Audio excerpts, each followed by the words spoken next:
তো hello guys, আসসালামু আলাইকুম। আমরা আজাইরা টিভির পক্ষ থেকে আপনাদের মাঝে আসছি।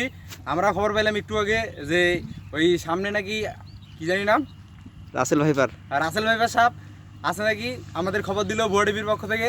তো আমরা যাইতেছি তো রাসেল ভাইপারকে দেখতে, এবং রাসেল ভাইপারের সাথে কিছু গুরুত্বপূর্ণ কথা আছে।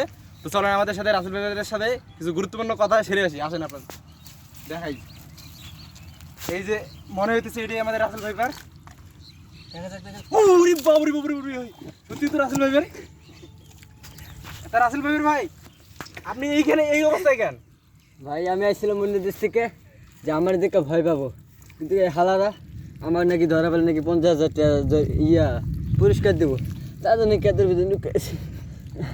তো এখন রাসেল ভাইপার ভাই বলতেছে যে ওনারে নাকি ধরতে পারলে 50,000 টাকা দিবে। সেই জন্য আর কি, সেই ভয়ে বাংলাদেশের লোক দেখেন কি পরিমাণে ব্যাপক পরিমাণ ভাইরাল করছে, করে এখন তারে ধরা পারলে নাকি 50,000 টাকা দিবে। সেই ভয়ে আমাদের রাসেল ভাইপার বাপ, রাসেলের বাপ, রাসেল ড্রাইভারের বাপ এই যে ঢুকাইছে দেখেন, এই যে রাসেল ড্রাইভারের বাপ, এর ধরা পারলেই 50,000 টাকা। তো আপনারা যে জায়গায় দেখেন তাড়াতাড়ি আসেন, এই রাসেল ভাইপার কি রাসেল ড্রাইভারের বাপরে ধরে দেন, 50,000 টাকা নিয়ে যান তাড়াতাড়ি। রাসেল ওই বাপরে, ওই বাপরে Russell, Russell viper, Russell viper, Russell viper.